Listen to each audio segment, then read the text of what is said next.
"You're not dying, Eli, stop being dramatic." That was what Sarah Reed said before locking her son in the car. It was one of those dull, cloudy afternoons in suburban Ohio when the sky looked heavy but refused to rain. The silver SUV sat in the parking lot outside a Best Buy store, engine idling, a soft hum against the quiet air. Inside, 15-year-old Eli Reed sat hunched over in the back seat, sweat beading along his pale forehead. His hands pressed tightly against his lower stomach as if he could hold the pain inside. The ache had started hours earlier, during algebra class. At first it was just a sharp sting, manageable, something he thought would fade. But by the time the dismissal bell rang, it had turned into a wildfire spreading through his abdomen, pulsing with every breath. His face was gray, his vision unfocused, and each bump of the road sent waves of agony rolling through him. He had texted the family group chat during class, "Mum, I think something's wrong. I need to go to the hospital." It took 25 minutes before his stepfather, Greg, finally pulled up. The first thing Greg asked wasn't how he felt, but whether he'd been faking sick to skip school. Sarah didn't even turn around. She was busy fixing her lipstick in the visor mirror. Only his little sister, Haley, looked up from her phone long enough to complain that the car's music was too quiet. "Why are you even here?" she asked, rolling her eyes. "We were supposed to go to the mall." "Family bonding day," Sarah muttered. "And now we're running late again." The car rolled past rows of small houses and gas stations. Eli leaned his head against the window, the cool glass his only relief. The pain stabbed deeper, spreading heat through his stomach. His breathing grew shallow. "Mom," he whispered, "it hurts. Please, hospital." Sarah finally looked back at him, eyes narrowing. "You better not be doing this for attention," she said sharply. "You look fine." He wasn't fine. His skin was clammy, his lips pale, and sweat soaked through his gray t-shirt. His pulse raced. He wanted to speak, to beg louder, but his throat felt tight, as if words themselves would shatter him. Then, as if fate were mocking him, Haley gasped, "My phone's dying. It's at 3%. Mum, I need a charger or Ethan's gonna think I'm ignoring him." Sarah sighed, irritation flashing across her face. Through the windshield, a blue Best Buy sign gleamed. "There's one right there," she said. "We'll just stop for a minute." Eli thought he'd misheard. His mind spun in disbelief. "Please, Mum, don't." But Greg was already steering the SUV into the parking lot. The car lurched to a stop. Sarah opened her door without another word, and the cold air rushed in. 5 minutes, she said. "We'll be quick." "Greg, lock the doors." Click. The sound echoed like a verdict through the windshield. Eli watched as his family disappeared into the store, Haley's hair bouncing, Sarah's purse swinging. He pressed his forehead to the window. Every heartbeat sent lightning through his body. Something inside him felt like it was tearing apart, a pressure building until it snapped out outside. His mother compared phone chargers under the fluorescent lights, while his stepfather checked his watch. Bored. Inside the car, a boy silently broke open from the inside out. And in that single, ordinary afternoon, the one his mother thought would only take 5 minutes, Reed's world began to collapse. The ambulance lights blurred into streaks of red and white as the SUV disappeared behind them. For most people, that afternoon would be remembered as a tragedy. For Eli Reed, it was just the day the mask finally cracked, the day the world saw what his family really was. To anyone on the outside, the Reeds looked picture perfect. A 2-story suburban home with a trimmed lawn, a golden retriever named Max, and a mother who volunteered at the school's PTA. Sarah Reed smiled in every photo she posted online, matching outfits, perfect lighting, and captions about family first. But inside that house, silence spoke louder than words. Eli had learned, from a young age, that his mother's love came with conditions. She liked tidy rooms, polite voices, and children who made her look good. Haley, her daughter from her second marriage, fit that mold, easily bright, social, always knowing when to smile. Eli didn't. He looked too much like someone Sarah wanted to forget: his biological father, Michael Carter, the man she divorced when Eli was 3. Michael had been kind but stubborn, the sort of man who questioned everything. Sarah called it defiance. Eli had inherited it. Whenever she looked at him, that resemblance was a wound she couldn't stop reopening. 15. Eli had already learned the quiet rules of their home. Don't interrupt when Greg talks. Don't argue when Mom blames you for something Haley did. Don't mention your dad, ever. Greg, the stepfather, wasn't cruel in the obvious way. He didn't yell often or hit anyone, but his indifference cut sharper than any belt. He treated Eli like a guest who had overstayed his welcome, barely looking at him at dinner, sighing when he spoke, ignoring him unless there was something to criticize. When grades slipped, Greg would mutter, Guess you take after your old man. When Eli stayed quiet, Sarah would snap, "Don't give me that look," just like him. Every word, every glance, was a reminder that he didn't belong at school. Eli kept his head down. He wasn't the kind of kid who made trouble. Teachers called him polite but distant, the boy who always turned in his work but never raised his hand. His only real friend was Dylan, the neighbor who'd known him since kindergarten. They'd bike around the block, talk about video games and homework, normal things that felt like another life compared to what waited at home. Dylan once asked why Eli never invited him over anymore. Eli just shrugged and said his stepdad didn't like guests. He didn't explain that the last time he'd brought Dylan home, Sarah had whispered sharply, "Don't let him see how messy your room is." People judge. She always worried about appearances more than people. The favoritism wasn't subtle, it was daily, ordinary, practiced. On Haley's 15th birthday, she got a used Toyota Corolla wrapped in a red bow. On Eli's, he got a $20 gift card and a reminder to work harder if you want nice things. When Haley caught the flu, Sarah called off work to stay home and make soup. When Eli broke his wrist skateboarding, Greg drove him to urgent care, dropped him off, and waited in the car. They said it was tough love. It felt more like punishment for existing. Still, Eli tried to make peace. He told himself that if he stayed quiet, got good grades, maybe they'd see him differently. Sometimes, he even convinced himself they loved him on those rare, accidental moments when Sarah's voice softened, but it never lasted long. The tension always found a way back, small and sharp. A forgotten chore, a late text, a sigh mistaken for attitude, and beneath it all, an unspoken rule: Haley mattered more. The day before everything happened, the Reed family had planned what Sarah called a bonding weekend. She wanted pictures matching hoodies, pumpkin lattes, the perfect post for her friends to admire. Eli had agreed, mostly out of exhaustion. That morning, when he woke with a dull ache in his stomach, he didn't say a word. He'd been sick before and knew how it went. Sarah accusing him of faking it, Greg rolling his eyes. By lunchtime, the ache turned sharper, but Sarah insisted they stop for groceries and pick up Haley's dress from the mall. He stayed in the back seat, pale and silent, counting the minutes until he could go home. When the pain spread lower, like fire, he texted the only person he thought might answer, his mum. The reply came 15 minutes later. "Stop being dramatic. We're busy." That was who she was: always busy, always right. Too proud to listen, too distracted to notice her son slipping toward something fatal.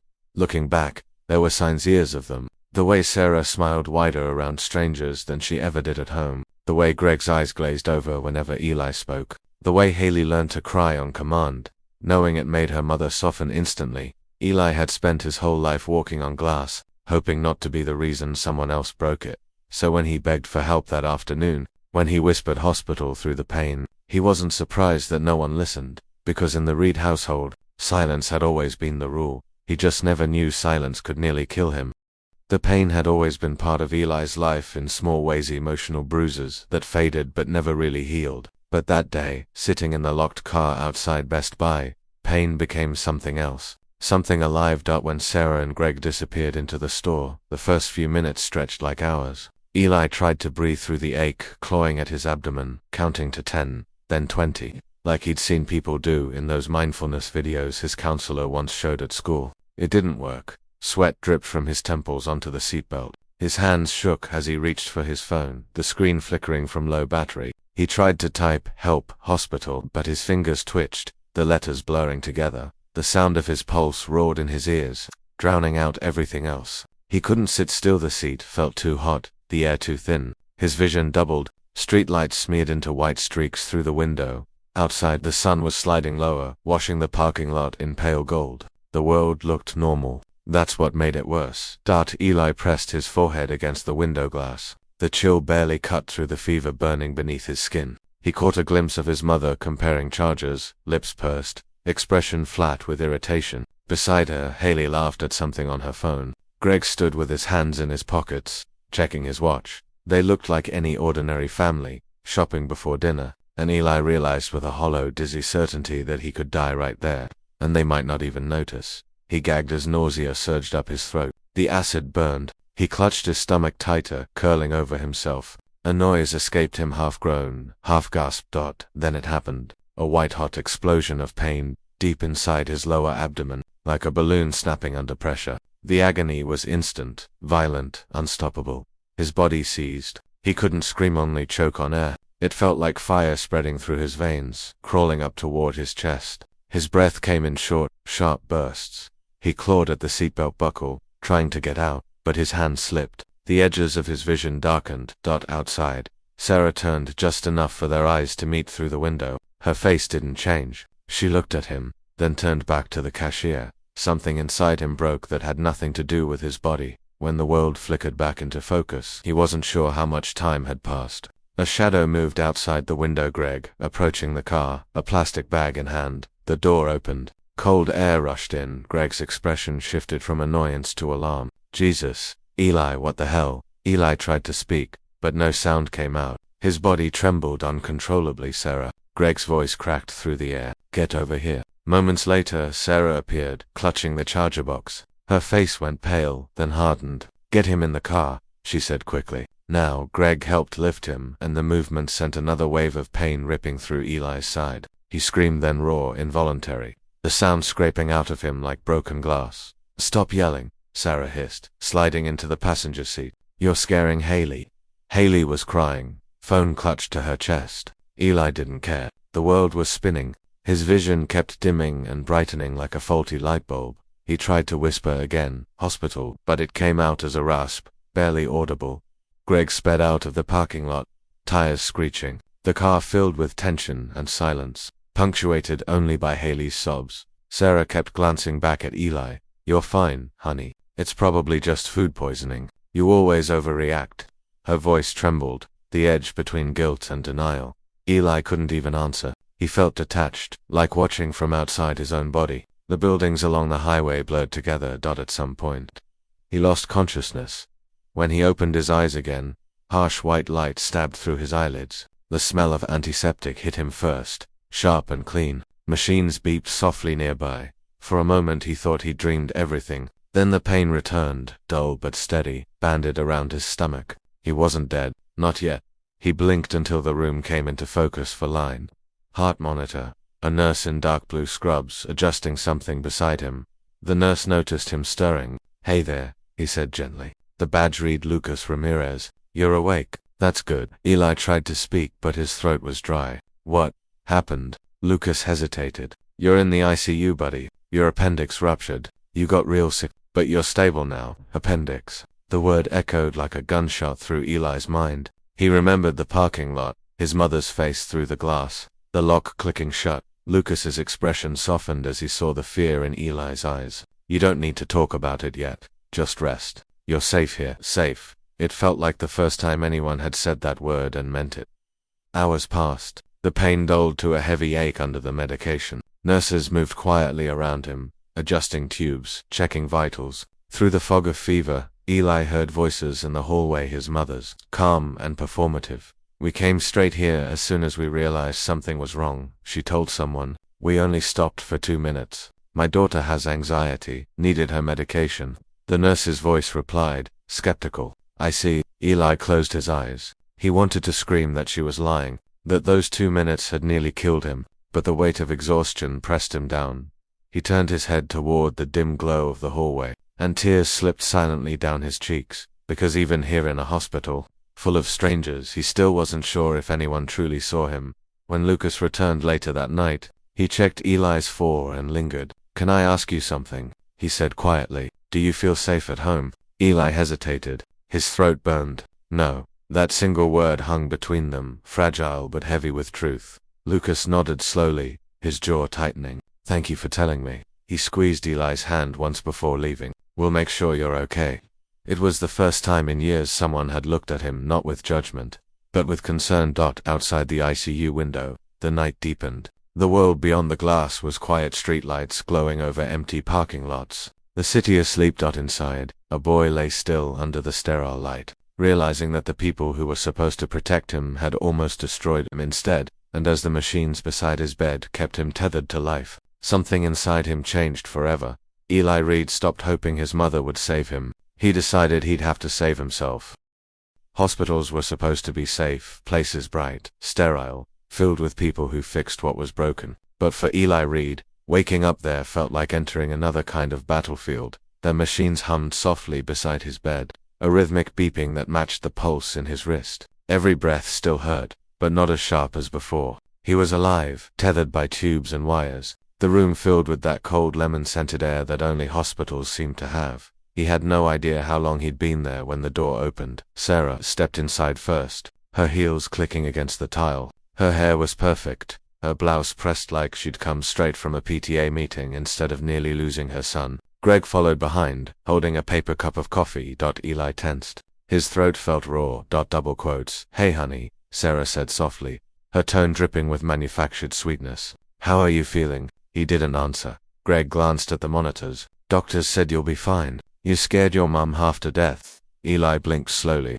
Half to death. The words made something twist inside him. Sarah moved closer, brushing his hair back. "You had us terrified, but thank God we got you here just in time." That sentence hit him harder than the pain. Just in time. He turned his head away, staring at the forebag. His lips parted, but only a whisper came out. "You left me in the car." Sarah's hand froze midair. A brief flicker crossed her face. Shock, then calculation. "Honey, no, that's not what happened. We ran in for a minute. You must have passed out before we got back." Her voice was calm, measured. The kind of voice people use when they're building a story they plan to tell more than once. Eli shook his head weakly. "It wasn't a minute. I was screaming." Sarah's tone sharpened. "Eli, enough. You were delirious. You don't remember clearly." Greg's eyes narrowed. "You should be grateful your mum acted fast. Some kids don't make it." Eli felt the room tilt. Gratitude for being abandoned. He wanted to scream, but the weight of their voices pressed him down. When a nurse entered a moment later, Sarah straightened, her expression melting back into concern. "We're just so relieved," she said to the nurse, voice trembling at all the right places. "It all happened so fast. I called 911 the second we noticed." The nurse nodded politely, jotting something on a chart. "Well, he's lucky you got him here when you did." Sarah smiled, tight and triumphant. Eli watched her realization creeping in like frost. She wasn't just lying, she was rewriting the truth. Later that afternoon, a social worker came by. Her badge read Angela Porter, and her tone was warm but deliberate. She asked gentle questions about school, about home, about what had happened that day.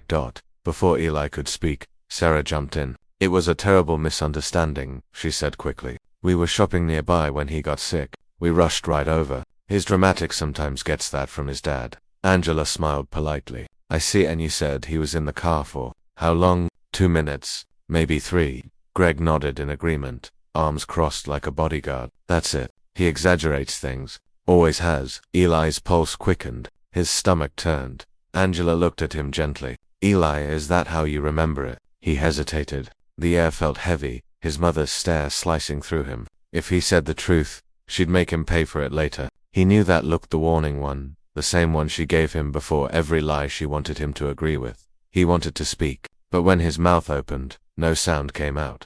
Finally, he nodded weakly. "Yeah," he whispered. 2 minutes. Sarah smiled and squeezed his hand. "See, he just got scared. We're all fine now." Angela's eyes lingered on him a moment longer, as if she saw the fear behind the lie. She closed her notebook and said quietly, "I'll check in again tomorrow." When she left, Sarah leaned close. "You scared everyone half to death," she whispered. "Don't ever make me look like a bad mother again. Do you understand?" Eli stared at her, numb. For the first time, he truly understood the kind of woman his mother was. Not careless, not clueless, but calculating. Someone who cared more about how things looked than about whether her son survived them. The next day, more visitors came. Doctors, nurses, a teacher from school who'd heard what happened. Everyone praised Sarah for acting quickly. Each compliment landed like a bruise. She basked in it, telling the story again and again, each time polishing the details until she sounded like a hero. "He just collapsed," she'd say. "I don't even remember driving her. I was so scared." Greg would nod solemnly. She didn't stop crying the whole way. Eli lay there, silent. The truth felt heavy in his chest, pressing down on every breath. When Dylan, the only friend who'd ever known him well, texted, asking what happened, Eli typed out the truth. "They left me in the car. I almost died." Then he deleted it. He couldn't prove anything. Not yet. That night, the room was dim, except for the heart monitor's soft glow. Sarah had finally gone home. Greg had followed. For the first time since it all began, Eli was alone. Lucas, the nurse, came in quietly, checking his vitals. "How's the pain?" Eli hesitated. "Better," he murmured. Then, after a pause, they lied. Lucas met his eyes. "I know, he said simply. Eli blinked. You heard them. I've worked in this hospital for 12 years, Lucas said, voice calm but firm. I know when someone's protecting their reputation instead of their kid. Eli's throat tightened. No one believes me. Lucas adjusted the foreline and said softly, I do. That broke something open. Not the kind of break that hurts, but the kind that lets air in after being underwater too long for the first time in days. Eli let himself breathe fully. Outside, the hallway lights dimmed for the night. Somewhere down the corridor, a machine beeped steadily, a reminder that life kept going even when it fell apart. Eli stared at the ceiling, feeling both smaller and stronger than ever before. He still didn't know what came next, what lies his mother would tell, what stories Greg would back up. But he knew one thing with painful clarity. If he wanted the truth to matter, he'd have to fight for it himself. When Eli woke the next morning, sunlight spilled through the hospital blinds, soft, forgiving, almost too gentle for what he felt inside. His body was weaker, but his mind sharper. The pain hadn't disappeared. It had just changed form. Now it was anger. Angela Porter returned that morning, clipboard in hand, smile, polite but unreadable. Sarah was already there, sitting by the bed, reading a magazine as if nothing had happened. Good morning, Angela said. Eli, how are you feeling today? Better, he murmured. Before he could say more, Sarah jumped in, voice full of concern. He's doing so much better. Thank God we're just relieved this whole nightmare's over. Angela nodded. That's wonderful to hear. Mind if I ask a few more questions? Sarah smiled sweetly. Of course, but Eli caught the shift in Angela's tone, quieter, more careful. This wasn't casual conversation. Angela turned to him. Eli, when we spoke yesterday, you said you might have been confused about how long you were in the car. Is that still how you remember it? The room went still. Sarah's hand tightened around the magazine. He was delirious, she said quickly. He doesn't remember things correctly. Angela's gaze didn't leave Eli. That's okay. Memory can be tricky, but sometimes it helps to talk through it again. You can tell me anything, okay? His pulse thudded in his ears. He looked at Sarah, her eyes sharp, warning him without a word.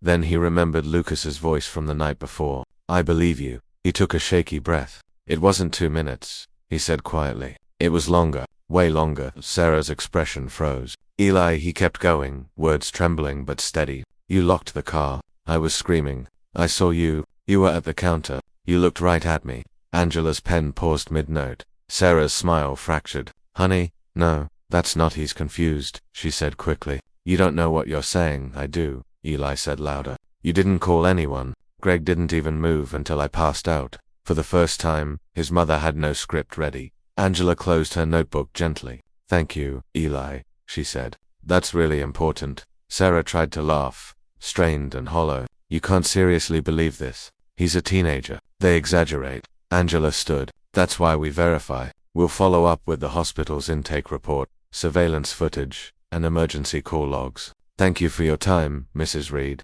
And with that, she left calm, professional, but her eyes told Eli everything. She'd heard the truth, and she was going to check it.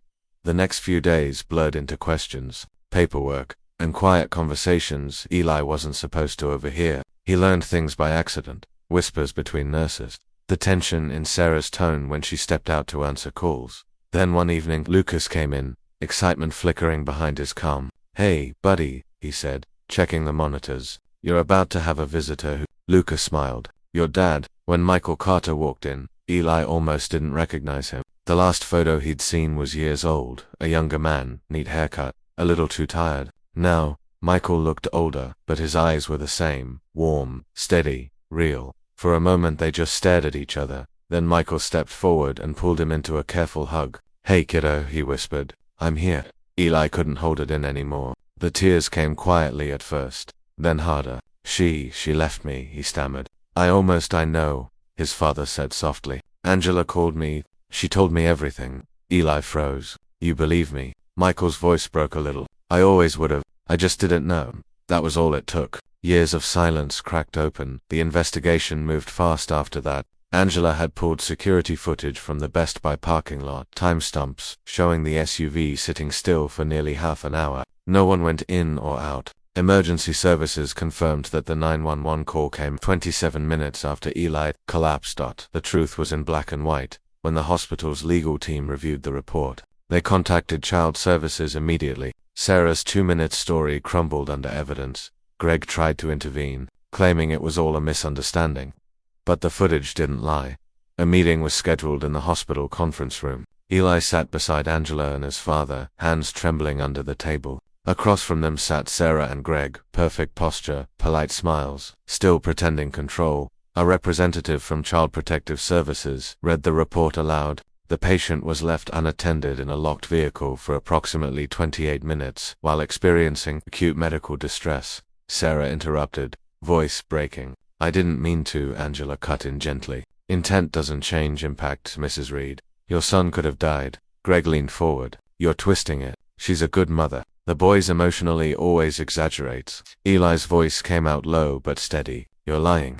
Greg turned toward him, stunned. Watch your tone. But Eli didn't back down. His hands were shaking, but his voice held. You both left me there. You made me feel like I was the problem. I almost died because of you. Sarah's eyes filled with tears, not guilt, but humiliation. Eli, please, don't do this. Michael placed a hand on his son's shoulder. He's already done it. The truth's out now. The silence that followed was heavy. Final dot. By the end of the week, the court granted temporary custody to Michael. Sarah was ordered into parental counseling and investigation. Greg's name disappeared from the emergency contact forms. Eli left the hospital 2 days later. Lucas walked him to the door, smiling proudly. Told you you'd get through this, he said. Eli grinned weakly. Couldn't have without you. Lucas shrugged. Nah, you did the hard part. You told the truth. That night, at his father's apartment, Eli stood by the window, watching the city lights flicker below. Everything felt new and fragile. The quiet, the safety, the possibility. Michael came up beside him. You know, he said softly, Angela told me something before I left the meeting. She said you were brave. Most adults wouldn't have spoken up like that. Eli looked out at the dark sky. I wasn't brave, he said. I was just tired of being scared. Michael smiled faintly. That's what bravery usually feels like.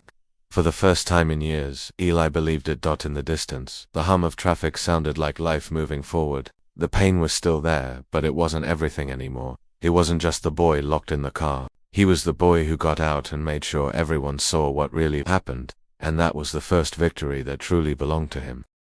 The night after the hearing, Eli slept deeper than he had in years. No nightmares, no doors slamming, no footsteps pacing the hallway outside his room. Just quiet, the kind of quiet that didn't feel empty, but safe. When he woke, sunlight spilled across the small apartment, his father's apartment now, but soon to be theirs. The faint smell of coffee drifted from the kitchen. A pan sizzled softly. Michael was at the stove, wearing a wrinkled t-shirt humming off key. When he noticed Eli shuffling in, hair messy, still pale from the hospital, he smiled. Hey kiddo, you're up. Pancakes or eggs? Eli blinked, almost confused by the question.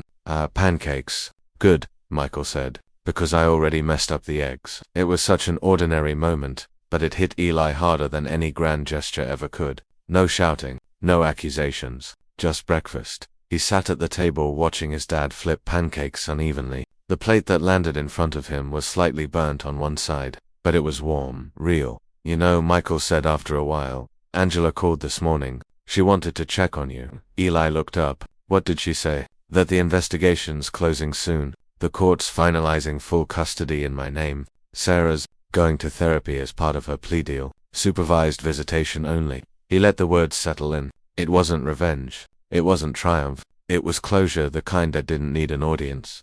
Over the next few weeks, Eli began to rebuild what had been quietly broken for years. Michael enrolled him in a new school, closer to the apartment. The teachers were kind. The guidance counselor, a woman named Mrs. Grant, kept a bowl of jelly beans on her desk and a box of tissues within reach. You've been through a lot, she said during their first meeting. But you're here now. That means something. He nodded. Therapy became a weekly rhythm, too. The therapist, Dr. Patel, didn't ask him to forgive or forget. She just asked questions that made him breathe deeper than he had before. Sometimes, he talked. Sometimes, he didn't. But it was enough that someone listened. One afternoon, Dylan, the friend from the old neighborhood, showed up at the apartment door with a nervous smile. Hey, Dylan said. I heard you're back. Eli didn't know what to say at first. Then he laughed. Yeah, for good this time. They spent the rest of the day sitting on the curb outside, talking about nothing and everything. School, games, the weird smell of cafeteria, pizza.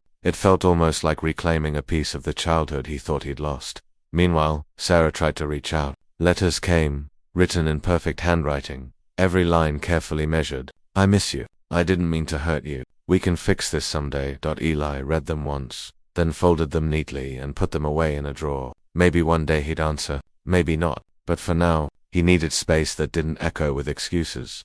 Greg didn't write at all, and that, somehow, was a gift. The first big milestone came 2 months later, his checkup appointment at the hospital. Walking through those sterile hallways again made his chest tighten, but Lucas was waiting by the nurse's station. Same calm smile, same steady eyes. Look at you, Lucas said. Standing tall again, Eli smiled. Yeah, trying to. Lucas nodded. You did more than that. You made people listen. They talked for a few minutes about recovery, about school, about how life could move forward. Before Eli left, Lucas handed him a small folded note. Inside were 5 words, written in neat, blocky handwriting. Never apologize for surviving. Eli kept it in his wallet. Spring arrived slowly that year, almost hesitant, as if testing whether it was safe to bloom again. Eli spent more time outside running, reading on park benches, helping Michael paint the living room. On weekends they'd drive out of town, no destination in mind, windows rolled down, classic rock humming through the speakers. Sometimes they talked about the past, sometimes they didn't. It didn't matter. The silence between them wasn't heavy anymore. It was peace.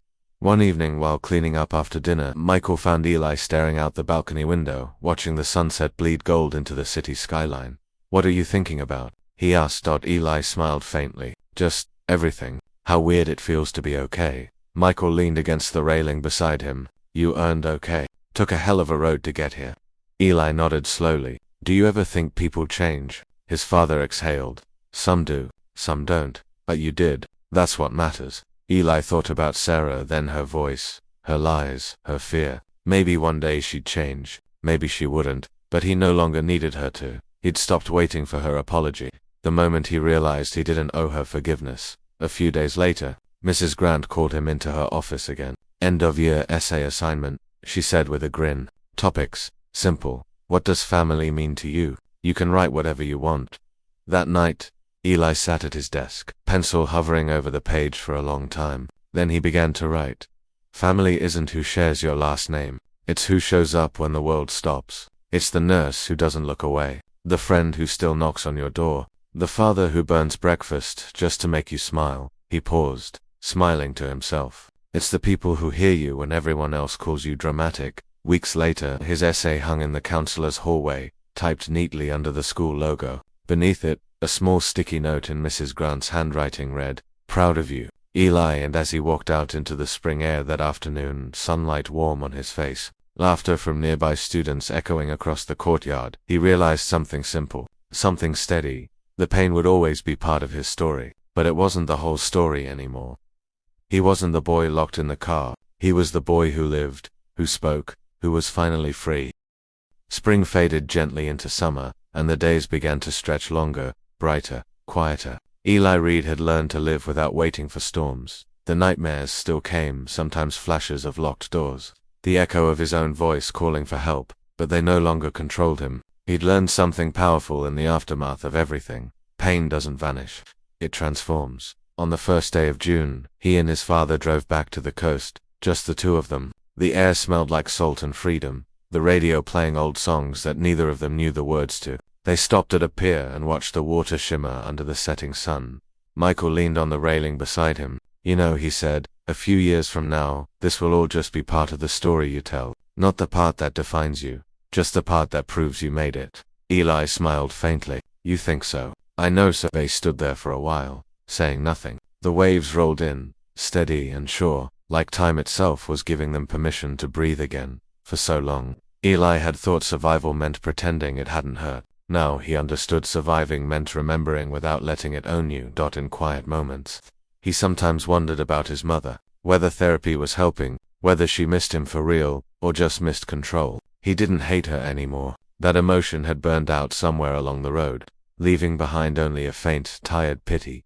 He realized that forgiveness wasn't about freeing her. It was about freeing himself. By late summer, his life had become ordinary again, beautifully, wonderfully ordinary. He helped his dad paint the living room a brighter shade of blue. He started volunteering after school, helping younger kids with homework, and on weekends he'd ride his bike down long suburban streets, wind in his face, no destination, just motion, just life. There were still scars, physical and invisible, but they no longer felt like marks of weakness. They were proof that truth, once spoken, has power. One evening, Eli sat at his desk writing an email to Lucas, the nurse who had believed him first. He wrote, "Thank you for listening when no one else did. I think that saved my life." He stared at the words for a long moment before hitting send. Then he looked out the window, at the glow of the city lights. For the first time, the future didn't scare him. It called to him. Some stories end with a bang, others with silence. Eli's ended with something in between, a deep breath.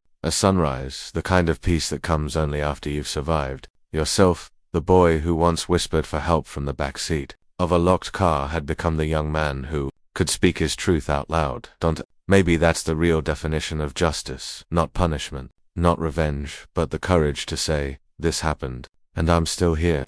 Because justice isn't always handed down in courtrooms. Sometimes, it's found in quiet kitchens, over burnt pancakes, in the steady voice of someone who finally listens. Sometimes, it's simply waking up one day and realizing that you made it out, and that you're never going back. So, what do you think?